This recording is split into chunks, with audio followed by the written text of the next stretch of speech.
To this. One kick of the ball by Didier Drogba. Yeah, it's the greatest night in Chelsea history. Champions of Europe at last.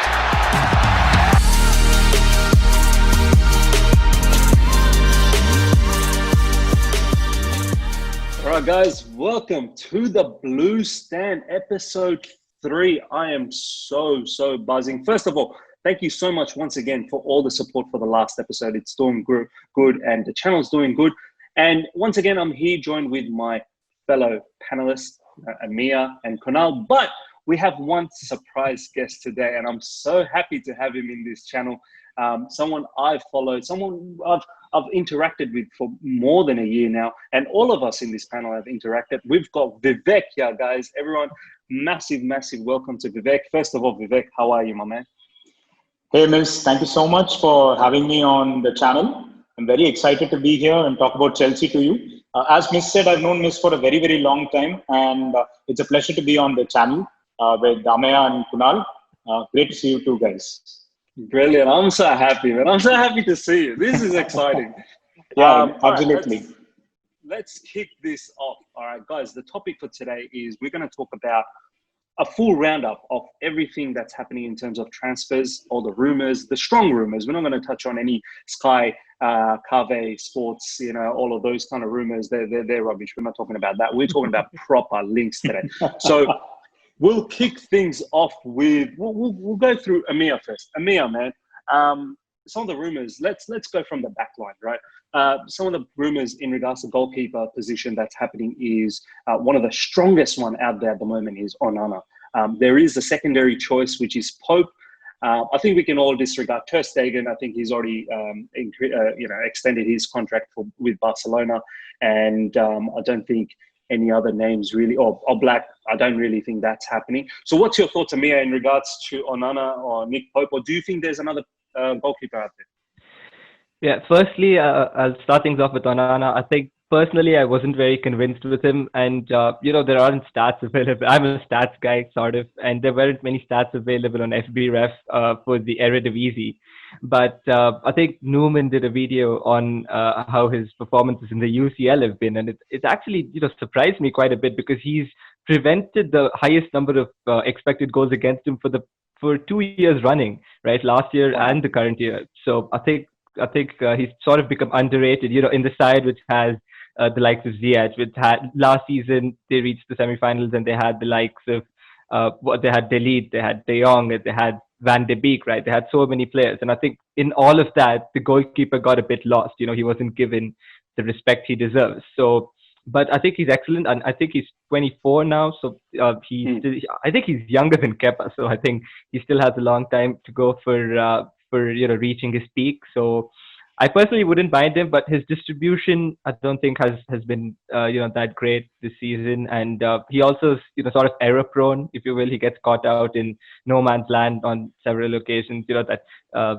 disaster compilation video which has been going around Twitter. No, people are going to hate you for that. People are going to hate you for that.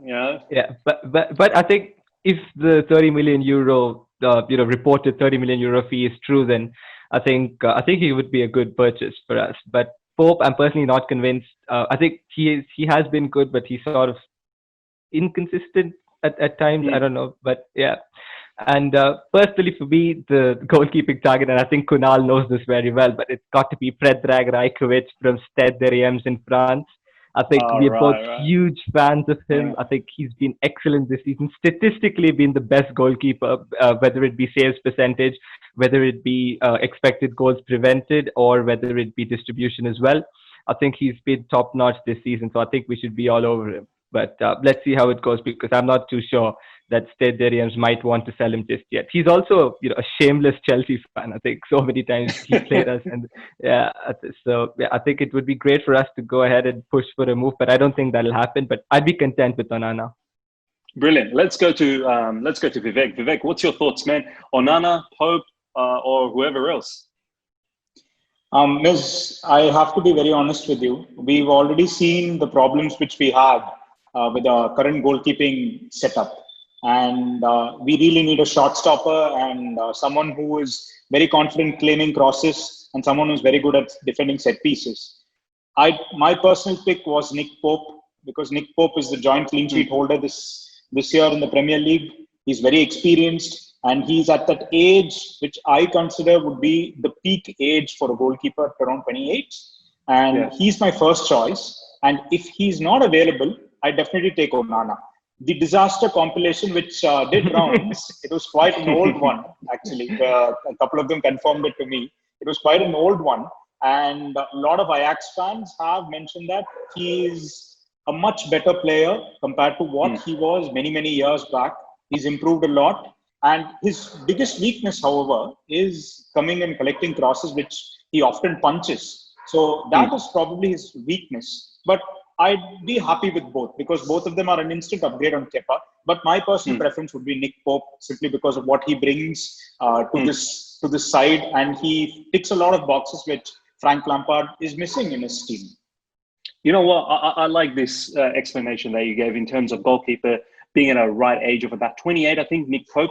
And that experience is going to be fantastic. I wouldn't mind, honestly. I know he's not the most fanciest keeper out there, but I wouldn't mind Nick Pope. As you said, Vivek, shot stopper is something that we need, but you never know. Perhaps you can. We can get that shot stopper and distribution specialist with Onana. But nonetheless, let's go to Kunal. Kunal, I know you are a massive fan of that particular goalkeeper who I don't even know how to pronounce that Amir was talking about. Tell me what your thoughts are about Onana and Nick Pope, because they are the two strong links. But then, I'll leave it for you to talk about the other dude as well. So you guys are already aware that how much of big of a fan I am of Predrag Rajkovic, but you also know that I'm not the biggest fan of Kepa. Well, apparently. Apparently. Yeah, don't hound me for that. Don't hound me for that. Just a little tribute act for Maurizio Sarri, ex-Chelsea manager. So, I feel for him. Got sacked after one season of, having 38-year-old guys all around the pitch. So I have some sympathy for that. But now back to the real matter at hand. You see, I would happily take a player such in the profile of Predrag Rajkovic because ever since the days of Peracek and Courtois, we haven't really had that sort of a box commanding sort of a goalkeeper. Kepa is really scared to come out of his line, and when he does, it's actually for a disastrous consequence. He gets nutmegged for goals. So that's really a side that I should never wish to witness in a Chelsea team. Predrag Rajkovic, now you might say that he's from a lower league and that's usually a risk. But the stats that are for shot stopping, that's usually very less risky compared to, fetching someone in some other position from a league. So you might say that suppose you are trying to fetch a winger from Eredivisie or wherever, the dribble stats and the goal contribution, these things, they might get skewed, and also the player might be taking a lot of penalties and he's, playing against poor opposition. But shot stopping is an ability that I think can very easily translate to a bigger league. So it's a very less risky position to, fetch a player as compared to someone like a winger or a defensive midfielder or a centre back. Rajkovic fits in all the profile. He's tall, he's an excellent shot stopper. And he's also of the right age profile. He'll be very cheap. So all these things accumulatively make him my first choice. And after that, I think I'm very happy with Onana. I think if the rumors are true, then I wouldn't really complain about that because all the stats point towards a superstar in the making. Onana in the CL, his exploits in the CL are very, very promising. And you say that Eredivisie is a poor league. Well, you can only play in the league that is presented to you.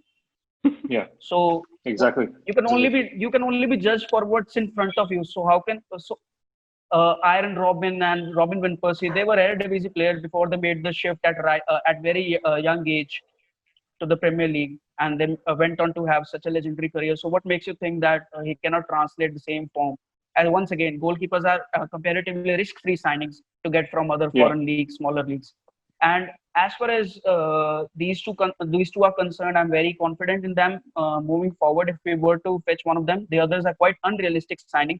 However, I would also like to pitch a guy, Ben Foster, for a second choice goalkeeper. I've been very impressed with him for the past few years, to be honest. And Ben Foster will also be a very experienced pair of hands, to guide the other goalkeeper that I think we will inevitably get next season. Ben Foster is again, once again, when called upon, he is an excellent shot stopper. He is the he's a seasoned professional, and so you need that because when you're bringing a player from a foreign league, so often the confidence can be low, and Ben Foster can mold that, provide him the right guidance. And once again, on the subject of goalkeeper, I also think that the goalkeeper coach Hilario, or whatever his name is, I think he is statistically the worst goalkeeper that we have had.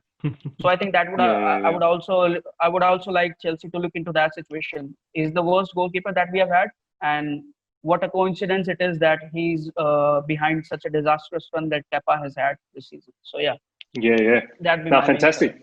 Fantastic. All right. Well, let's move. I think we've given a good perspective as to who we think are probably going to join, in terms of goalkeeping position. The links, Onana seems to be the resounding sort of name that is most likely to come in. Yes, there are other names that have been thrown around, but Onana, for the time being, I think can be penciled down as the Chelsea #1 goalkeeper, most likely for next season. Next up, left back position, guys. I'll go to Vivek. Vivek, lots of talk now, really targeting towards either Tagliafico or my main man, Sergio Reguilon. Sergio Reguilon. That's my man. Look, I think Chilwell rumours are very, I think slowly they're dying off because Kai Havertz's fee is going to be quite expensive, and also Leicester demanding 60 to 80 million pounds is just a bit unrealistic. So Vivek, we're not going to dwell too much about the whole Chilwell situation. In regards to Tagliafico and Sergio Reguilon, who's your man? Ms. Diga, with relation to Reguilon and Tagliafico, my personal pick is Tagliafico for two reasons. One, he's shown what he can do in the Champions League. He's been Ajax's best left back for 2 years now, and he's been doing an excellent job at left back, both up the pitch and in the Ajax half itself. His tackling is very good. He's been a very superior presence at left back for Ajax, and he's been a very solid and very composed player, very composed footballer, you can say. And I want his experience to come into Chelsea, and that is one of the reasons why I personally pick Tagliafico. And for the price which is there in the market for Tagliafico, I think, which is around 25 million. 25 euros, million, yeah. If I'm not, 25 million euros, if I'm not wrong. For the price and for what the player offers, I think it's a bargain. Because Frank Lampard's side needs experience. And I believe that we can go ahead with Tagliafico this summer if we don't get Chilwell or Reguilon. Yeah. And we can move on to another left back in the next window, because it's been clearly mentioned that this is a three-year plan and Chelsea are going to be very active in the transfer market for the next 3 windows. So I'd say we pick Tagliafico now and maybe go on to a much more younger left back next summer. Because with relation to Reguilon, I was reading reports that he's very close to Napoli. He's agreed personal terms with Napoli, and Chelsea are there in the race, but they're not as ahead as Napoli right now. So my money is on Tagliafico signing for Chelsea right now if we don't get Chilwell. I'd still maintain this. Lampard wants Chilwell, and we are not sure what is going to happen with that situation. And regarding Havertz, since Havertz is the #1 priority right now, most of the funds are going to go there. I think that Chilwell may take a backseat this summer.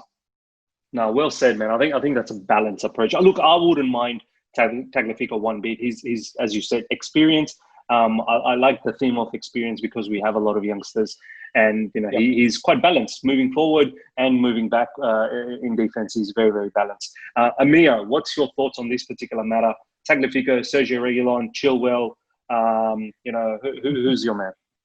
Yeah, I think Vivek summed it up perfectly. I think that Lampard, for some reason, he really likes Chilwell, right? Like really likes Chilwell. And I think even if we don't sign him this window, I think we'll definitely push for him in January or probably the next summer window as well, because as you mentioned, it is a 3-year plan. So I think, and I don't see Emerson or Alonso staying at Chelsea beyond a couple of years maximum, right? So I think we could sign two left backs. I don't think we'll sign two left backs in this window, but over a period of time, of course. So he couldn't have said it any better, right? I'm literally lost for words at the moment. I think Tagliafico now would be a perfect signing. He's experienced, he's defensively solid, and I think that with Reece liking to bombard front on the right hand side, I think he could stay back and cover up the defensive aspect because he has very promising. Also, the link up with Ziyech, I think that needs to be noted. Ziyech, exactly. Yes. Tagliafico understands Ziyech's play. Exactly. So I think that he's experienced. I think he would be a great signing for us, and I think he's also has a decent aerial duel percentage. So I think that will help us as well. So I think Tagliafico now and Chilwell probably next summer, but let's see how it goes. But I can't see us signing Regulon, honestly. Says you're Regulon, bro. I honestly like him, and I think I mentioned it before. He's really good on FIFA, but then and then I did a little scouting on him, and I think he's really good, a really good player. But once again, I think he's that sort of player that likes to attack. He's very direct. He's the guy who sort of attempts to beat the first man, and he fails several times, and then they get caught in transition. So I think, provided that Reece is given the freedom to go forward, and it depends on how Lampard shapes his side up, and I think that Tagliafico could.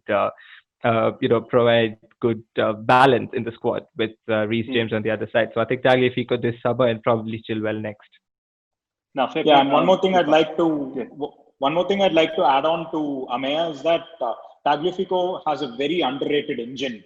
He's a player who can bombard up and down the pitch for Robertson, 90.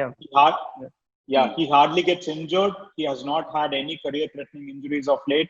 He has not come back from a long stint of not playing football, and he's at an age where I think the squad can use someone of Tagliafico's experience in the Champions League, because again, the squad is not doing that great, is it, in terms of left backs? And this is one question we definitely need to fix, and this is our priority question. So my preference, if we can't get Chilwell, we'll definitely have to go for Tagliafico. No, sounds good, man. The only thing I'm going to say is that Ajax, wow. Ziyech, Onana, Tagliafico. We might as well just take all their players and just become the Chelsea/Ajax thing. Kunal, I want to go to you now. It's not about left back. I think we've covered left back pretty well. Let's talk about the recent, yesterday, within the last 24 hours, apparently there's been an official bid for Declan Rice. Sky Sports have come out and said there is none, but who knows what's going on. So Kunal, what's your thoughts around Declan Rice? Because personally, I think this is a player that we need, because if we play the lone DM role, and at the same time, this is a player that really wants to join Chelsea. He's going around and saying to every people out there, I love Chelsea. I mean, this guy, honestly, I don't know how West Ham still is keeping him, because he's pretty much parading around and wanting to play for Chelsea. So what's your thoughts, Kunal? I think Declan Rice himself has made it pretty clear. He couldn't have said it any more loudly where his allegiance lies in all the interviews. When I'm thinking about the priorities in terms of signings, I'm looking at the Chelsea defense and how our defenders, they look like a deer who is facing a headlight on the runway. So what's the point of scoring 20 or 30 odd goals in a particular season when your goal difference is still going to be around 20-25? Those type of figures don't get you too much closer to a title winning campaign. If the mission is to in a couple of years or in 3 years time to displace the likes of Liverpool and Manchester City, you need players who will not only offer you defensive assurances in the now, but also for the future, who are also in the right age profile. For the first time in the 21st century, we are looking at Chelsea looking to make those signings of that sort of age bracket.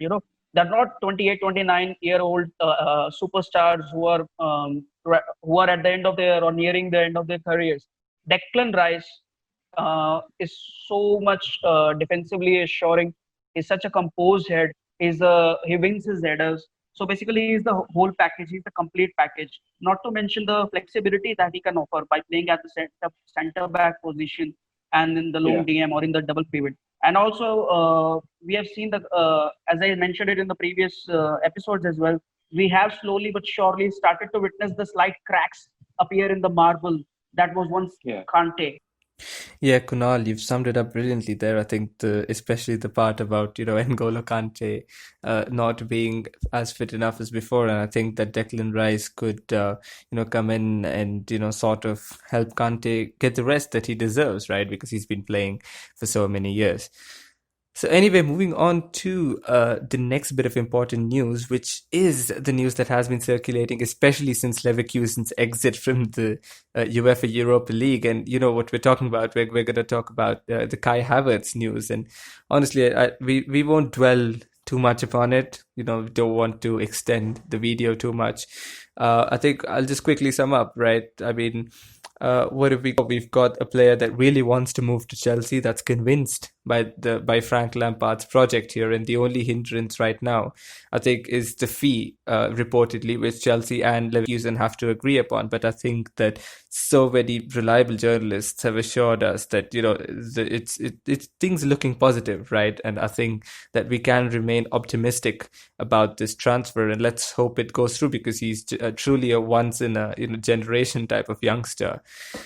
He also scored a goal in the Europa League game, the only goal of the game for Leverkusen, but that wasn't enough to keep them in the competition. So yeah, let's see how that goes, and hopefully he becomes a Chelsea player soon, which I think is highly probable. Now, what I did mention about in that bit of news was that Havertz is convinced by the project, and Lampard was on a phone call, I think, with Havertz as well, and I think so. It does look like he has convinced Havertz, and the main talking point here is the project, right? The 3-year project, which has been mentioned on the David Ornstein podcast by him, as well as Simon Johnson, as recently as yesterday. I think he replied to a comment of someone asking him about transfer news, and he replied saying that Chelsea are going to be busy for a lot more than just this window.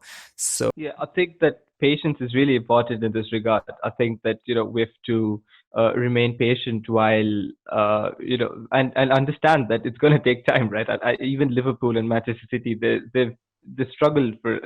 Manchester City, of course, struggled for Leicester because of their financial power, but Liverpool, I think they struggled for a really, really long time. I think 3 or 4 years they were constantly, third and fourth and eighth place and whatnot, until they really started contending or not. But then all of a sudden now, you can see that they're favourites for the Champions League, they're favourites to win the Premier League, they're favourites for everything. So I think that to reach that sort of level, it takes patience, right? As the saying goes, Rome wasn't built in a day. Liverpool wasn't built in a day. So I think that we have to remain patient. I think the next season, it's not a write-off like this season was, but next season, I think we can't expect them to contend for the title right away. I think the gap should definitely be closer to the top three, closer than it was this season. So next season, I think we should concentrate more on the points and not the position which we finish in, because we should really be closing that 80-point mark next season, and that would really show a sign of improvement. So I think that's the first step to the 3-year plan. And the caliber of players we're signing the players who will reach their prime in the coming years, right? So when everyone reaches their prime together, that's when we'll excel and start competing on all fronts. So yeah, I think we've got to keep patience. That's what I've got to say. Very well said. I think that whole message about bringing the gap closer in terms of the points is far more bigger than actually the position in the ladder. Vivek, what's your thoughts on the whole 3-year plan, man? Miz, you already know that I was very sure that the club would get top 4 this season. The club did get top 4. I'm very happy with that. And this season, I'd expect the club to close in the gap between City and Liverpool. And Manchester United are also building a very good squad this season. So we definitely need to close that gap and probably challenge for domestic honours and go a little bit further in the FA Cup. And I'm very sure that Frank is not happy and he's not taking top 4 as a successful season. So he himself will be looking to progress and be a lot more better as a manager, and he will want his team to be even more better. So I think the 3-year plan will work. We'll definitely get another top centre back. We'll see a lot of players moving out. So this is a plan. And this is a journey. It's not going to be a sprint. So I'm very confident about the club and Frank Lampard, seeing what they've been doing in the transfer window and seeing how they have been managing the team. Brilliant. Kunal, we've only got a few more minutes left, man. What's your thoughts on the 3-year plan? I think you've already summed it up very nicely. There's very much I need to add. I think the message has been pretty clear by the board as well, with the caliber of players and the age profile of players that we are signing. It's definitely a team for the future. It's an exciting team, but it's also a team that is doing bits at the moment as well. The likes of Mason Mount and the additions that we have made in the Timo Werner and the Kai Havertz. So they're only going to improve from here on, and I'm pretty sure the gap will only reduce as well, as long as we are, strict with our position in terms of signings. We are straying away from those underwhelming players who will be arriving at 32 years old on crutches and trying to earn a big fat paycheck at the end of the day. That has been the mantra. That provides you with instant success, but it doesn't provide you with sustained success. And I think Lampard is here to focus on the sustained success for Chelsea. And I think I'm very hopeful and I'm very optimistic for what's to come. And long may it continue. That's all I got to say. Yeah, absolutely right, Kunal. In regards to Frank's 3-year plan, I think the message here is that we all need to be patient as a fan base, as what Amir has said, that Rome wasn't built in one day. Liverpool wasn't built in one day. Even the growth of Manchester City has been progressive, and that's exactly what we need to start doing again. I know in previous times we've won many cups and many titles and whatnot, and success was instant. But I think we are now phasing into the situation where we've got to look for success in a sustainable manner as opposed to right now, right here. So I think next season, it's very important that we bridge the gap between the top two and really close down the points. Once again, as Amir and also Vivek and Kunal has mentioned, that it's very important to bring the points closer. And these transfers that we're going to get will help us get there, help us compete. And then obviously consequent windows, we need to keep adding and keep improving bit by bit. And hopefully we will get there. And one day we're just going to be sustainable and we're just going to keep winning and winning and winning. Now, guys, having said all of that, that brings us to the end of the episode. Thank you so much for sticking around. I just want to say a massive thank you to Vivek. Vivek, I just want to share this with all the viewers. Just a moment ago, we actually had to cut our recording because our recording guy, Mr. Advaid, he stuffed up. But now we're doing it again to sort this out. No disrespect to respect to you, Advaid. I love you, man. But we were just laughing. Vivek is one of those guys that he goes and looks at all sorts of transfer news and gets excited and whatnot, and we all do. And he was just excited about the Sancho news that he's put in a request, but it was a fake news, by the way. So this is the type of guy Vivek is. He lives and breathes football. Yeah, man. So happy to have you in our channel in the Blue Stand, and I'm sure we're going to have you again. And you're a top account, you're a top person, and hopefully, we keep continuing this friendship. And anything for you to say, my man? Thank you so much, Ms. Kunal, Maya. Thank you so much for having me on the channel. It was great talking football with all of you all. I've known all of you all for a very long time, and it's good to see you all in person, virtually, I can say. Good to see you all, and hopefully we can share more conversations in the future about Chelsea. Brilliant, man. Brilliant. Amir and Kunal, some final words. Amir? Yeah, it was great chatting. We had a nice little bit of chat about who we should sign. And I think, especially the impatient fans who want us to keep winning or the impatient fans who want Lampard out, I think this is the video for you guys. You better give this a watch. Nice. Kunal? Just wanted to thank all the Chelsea fans for the unbelievable, support that we have seen, starting from these humble roots and all of that. I'm very excited for what's in store, but I'm not just for the channel, but for the Chelsea Football Club. I think a friend in need is a friend indeed, and Lampard has been here when we are in the need of a transition period. I'm very confident, I'm very optimistic, and I'm very happy. Up the Chelsea. I guess that's all. Brilliant, man. Brilliant.